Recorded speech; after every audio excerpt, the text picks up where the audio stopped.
Hello viewers, welcome to my channel. In this video, I will be showing you how to make Parda Kheema. It's the same technique as Parda or Potli Biryani or the ouzi rice, but my variation is the Kheema instead of rice. If you are new here and like my videos, please subscribe to my channel and also hit the notification bell for future notifications. Let's look at the list of ingredients. First, let's prepare the yeast mixture. To 1 cup of warm milk, add in 1 teaspoon of yeast and 1 teaspoon of sugar. Mix this well and keep aside for 10 minutes for proofing. To prepare the parda, take 1.5 cup of all-purpose flour, 1 teaspoon ginger garlic paste, 2 green chillies finely chopped, 1 teaspoon red chilli flakes, some coriander leaves finely chopped, 1 teaspoon salt, and finally the yeast mixture. Mix all this very well and knead the dough for about 8 minutes until the dough is soft and pliable.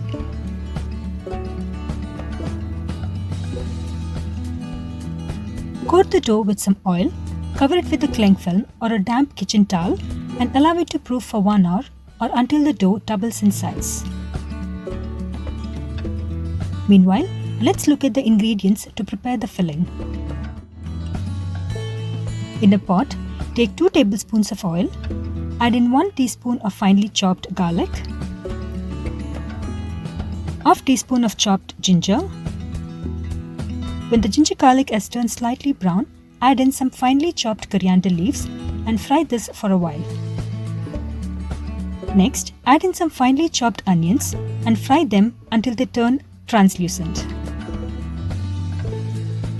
Now, add the tomatoes and 1 teaspoon of salt and fry them until the tomatoes get mushy.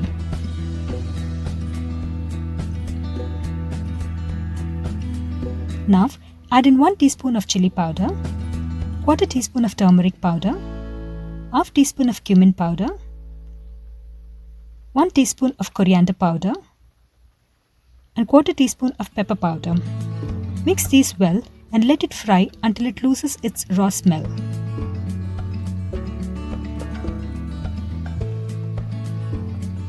Next goes in the mutton mince, that is pressure cooked with a pinch of turmeric and some salt.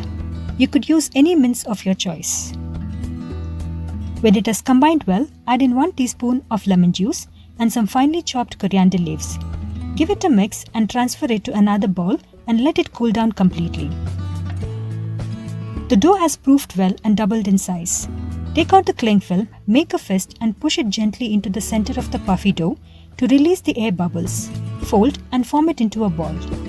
On a dusted surface, place the dough, flatten it a bit and roll it into a large disc.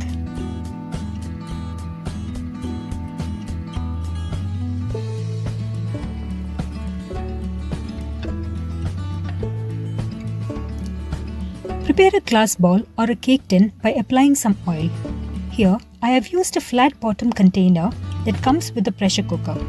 With the help of a rolling pin, lift the rolled out dough and carefully place it over the greased container like so.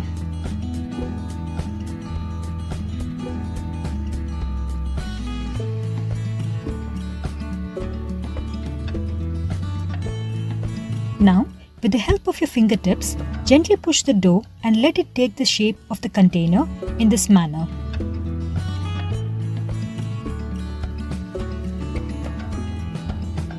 Let's start placing the filling. Take a small portion of the filling and spread it evenly at the bottom and level off. Next layer are thinly sliced potatoes. This is totally optional. They just popped in at the last moment on my son's demand, and I felt it wasn't a bad idea after all. Continue with the same process until you are done with all the mince and the potatoes.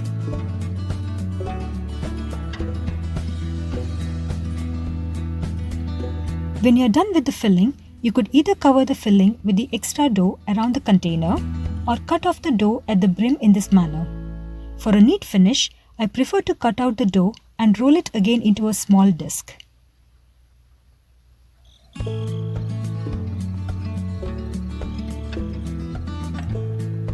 Next, neatly bend in the edges like so and tap it gently. in order to seal off the top. Give the bent-in edges a good egg wash and place the rolled out disc over it in this manner. Press it firmly so that it sticks well and finish it off with an egg wash.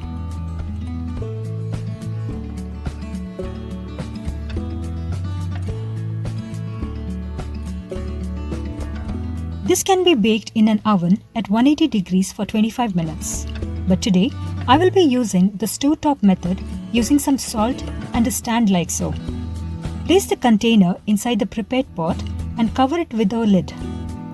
In order to trap the heat and bake it well, seal the lid and the pot with some plain dough in this manner and bake it for 40 minutes on medium-low heat. After 40 minutes, put off the flame and allow it to cool down for a while. Then cut open the seal and you could see a beautiful golden brown color like this. Remove it off from the pot and apply some butter over it.